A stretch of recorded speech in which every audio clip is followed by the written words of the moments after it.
Hi. It's been a long time. So I'll start officially and then move into the informal and then get right to the topic. In the name of God, Father, Son, and Holy Spirit. Amen.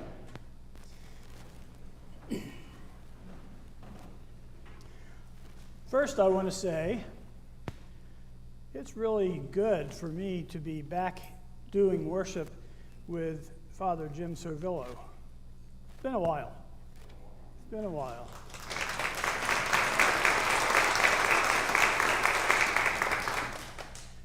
So, with him not listening, how's he doing? And I'm glad that you put up a bulletproof shield here. I feel safer than when I've ever preached before.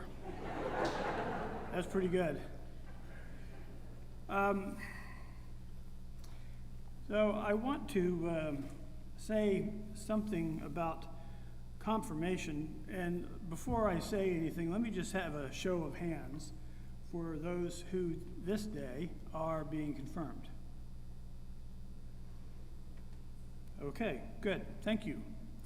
So I have something to say that may already be beyond your crucial thinking about what it is to be a mature Christian. Or you may have never considered it, and that's why I'm going to say it. And then I will get to the point of Mark's gospel that is perhaps not typically understood. So, you ready for all that? Sure you are. Okay. When I was a teenager, I went to England with my parents, which is not a smart thing to do. But I did it anyways, and I'm still here, so that's good. And the other issue attached with it was in high school, Seabreeze High School in Daytona Beach. I had a best friend. And this best friend of me starting to lead myself into a young woman, 18, who was more inspired by what she knew about Jesus than what she knew about me, which I obviously had to change right away. And so my best friend wrote me a letter that I received in England. And the point of the letter was clear, simple, and to my way of thinking, hurtful. And what he said was, "It's time for you to choose. You can choose Jesus, or you can choose me." Now, that was frightening to me because I didn't really know what it fully meant. And so as I began to weigh the evaluation of my friendship with him and my desire to be a boyfriend to the beautiful young woman, I had to also think about who I was. So I made a bad decision, and I decided that it was more important for me to have him as a best friend than it was to try and point my life towards the Lord. And when we got back to America, it honestly didn't matter very much because I realized I was young and stupid and realized that it was not important for me to live into his manipulations.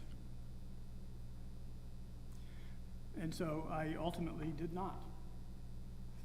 And when I did not, he discarded me.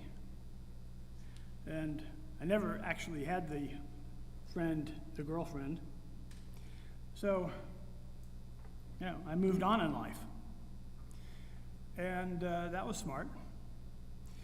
Anyways, at the conclusion of that sense of dilemma, I realized that I was being manipulated, and furthermore, it didn't matter to me in terms of my sense of self, because I knew that I was just moving forward. Now, I asked to see all the confirmands here because I wanted to see the youthful sense of spirit. Because when I realized the age that I was in, and I look back on it now, I realized that I was being set up. Now, I don't think that most people function in that regard. But I'm pretty sure that evil forces try and cause goodness to go into disarray. So, when we hear Jesus talking to the disciples, I think you'll begin to comprehend what is said here. Now, I know that you know it's the first Sunday of Lent, second Sunday of Lent, sorry. And the second Sunday of Lent means that we've already moved on every single year from the season of Lent, in which on the first Sunday we concentrate on Jesus being tempted in the wilderness. And Matthew and Mark and Luke each have a storyline about Jesus being tempted by the devil in the wilderness. And when we explore Matthew and Luke, we get these more comprehensive stories that we didn't hear today, in which the version explores with some items in which Jesus is actually in a sense of debate, theological debate with the devil. And when you hear Mark's gospel, it's the most short and sweet. And that is, I'll just go back and read that little piece to you from last week. I'm not going to read all those gospels, okay? So feel free. And that is this. When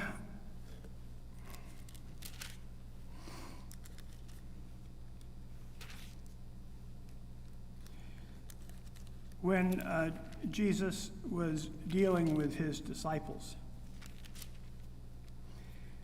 the point in Mark's gospel is very simple, that the gospel version is simply that Jesus was simply, I would say, attracted is not the right word, but he was sent out into the wilderness by the evil one, which is called the evil one, the devil, or Satan, or the force of evil. And what Mark's gospel says, and the Spirit immediately drove Jesus out into the wilderness. He was in the wilderness 40 days, tempted by Satan, and he was with the wild beasts, and the angels waited on him. That is it. Not like Matthew and Luke, which gives a kind of a detailed explanation. You don't need to think there seems to be a problem here. We're not getting enough information. That is not the point. The point is, in each of them, there's an early Christian story which presumably we can assume only came from Jesus himself telling his disciples that when he was baptized, he felt like he was driven out into the wilderness. And the other versions talk about this debate. Now, when we get to Mark and today's gospel, it says this: "Then he began to teach them that the Son of Man must undergo great suffering and be rejected by the elders, the chief priests, and the scribes, and be killed, and after 3 days rise again." Now, just before that,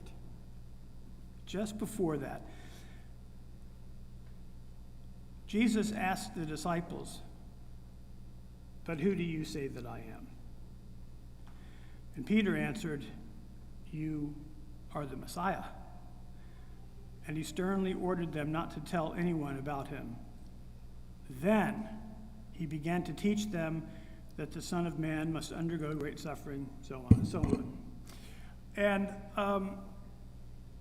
so we get a sense of, in Mark's gospel, we don't get a litany of the temptations. And if we did, it could include something like, let's say you had a high school who said, you get to choose between me and the girlfriend. Choose. Well, maybe that is not a satanic temptation. However, it seems like an evil tactic to use on people, and it felt painful to me. So when we have tactics that seemingly are used against us, we should automatically think, what is wrong here? All right. So here's the point I want to make. I said everything that I just said just to get to this. And that is this. Peter answered, "You are the Messiah." Then he began to teach them. But turning and looking at his disciples, he rebuked Peter and said, "Get behind me, Satan." And he called the crowd with his disciples and said to them, "If any want to become my followers, let them deny themselves and take up their cross and follow me."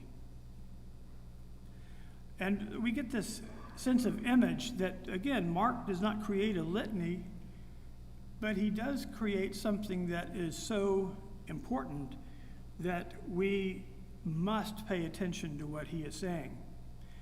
And what he is saying about this, let them deny themselves and take up their cross and follow me, has everything to do with no manipulation,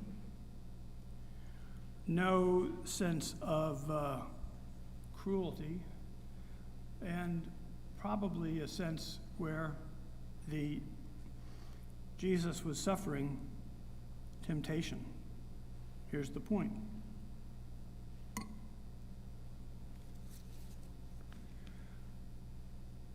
When Jesus was talking to the devil, we get this storyline about bread and power and authority. And what if we remember the things that tempt us? Things like a really good friend saying, well, if you want to be my friend, you'll reject this woman.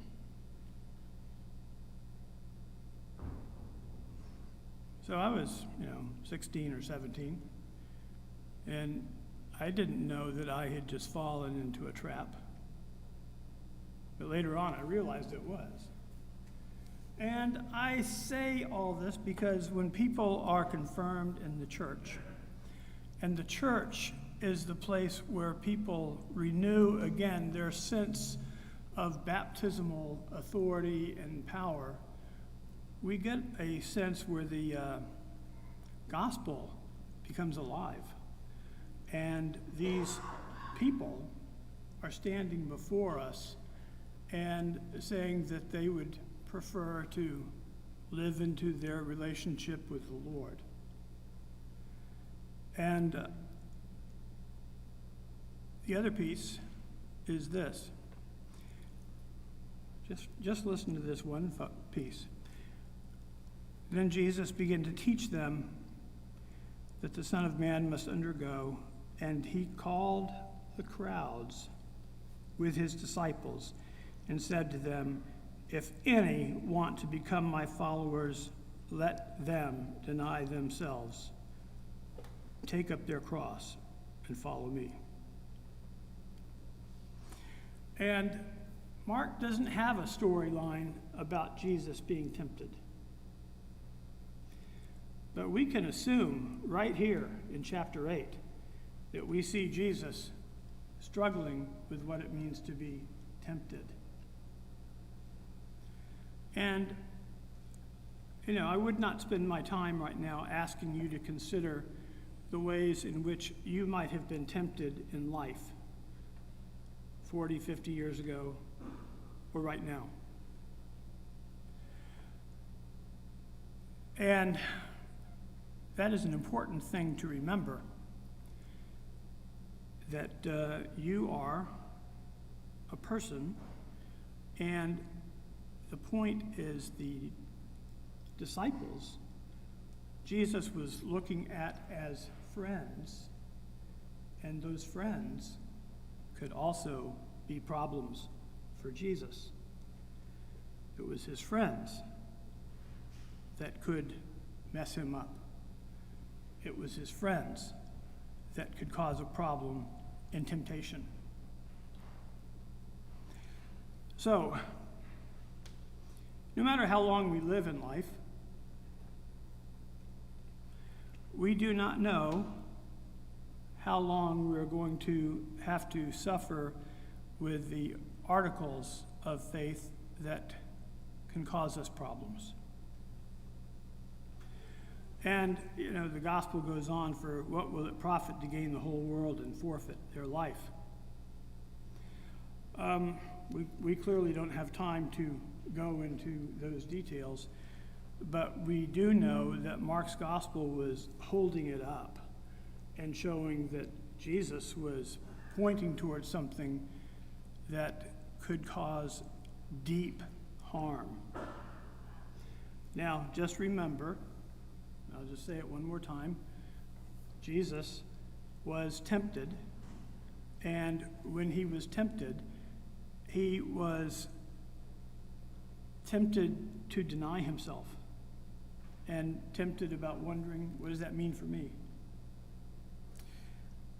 And so he didn't look at Peter, who he had just said, get behind me, which, by the way, is the proper place for the disciple.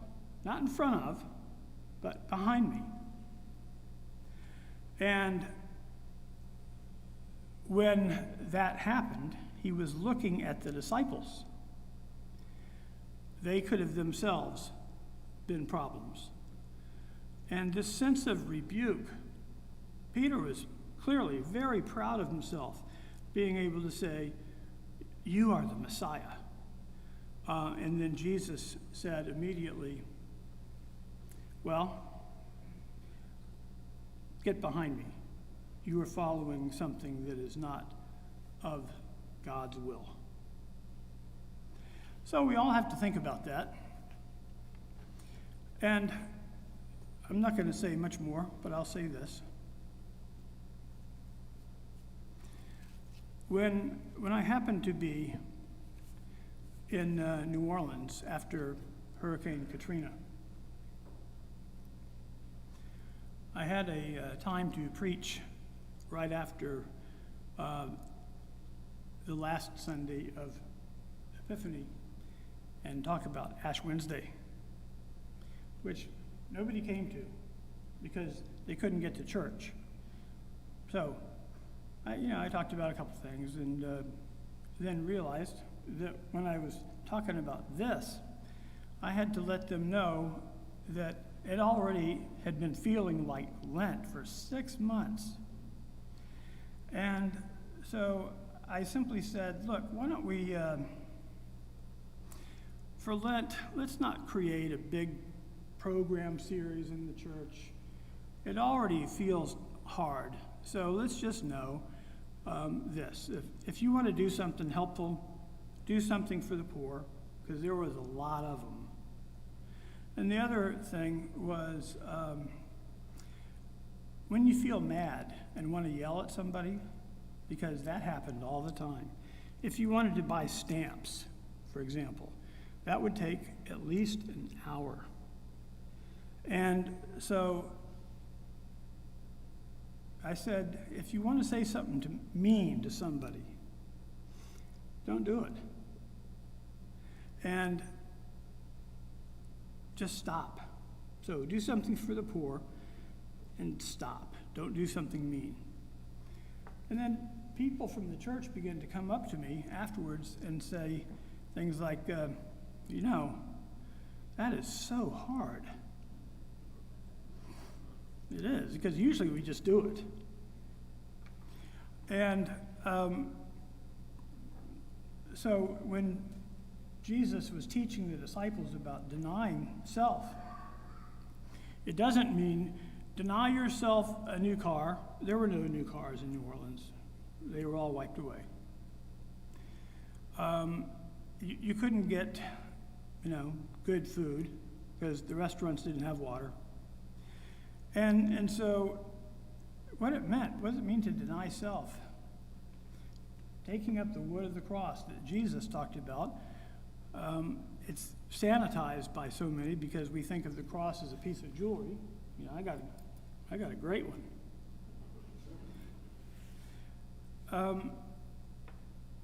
It's not artwork. It's an execution stake. And denying self means dying. So we can put it another way. Denying self means when you find yourself about to say something mean, stop, and then you're denying yourself. Now, that should seem easy, but it's not.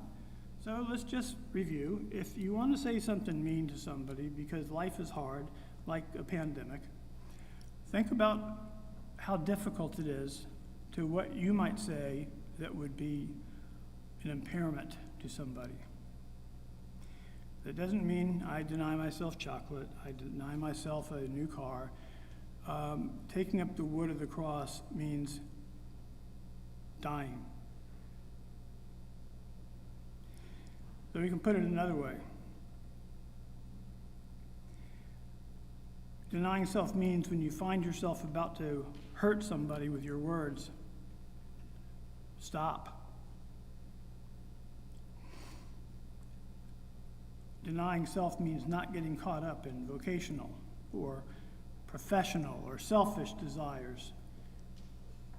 So ultimately, denying self means acting in ways of mercy when you'd rather not, which is practically every day.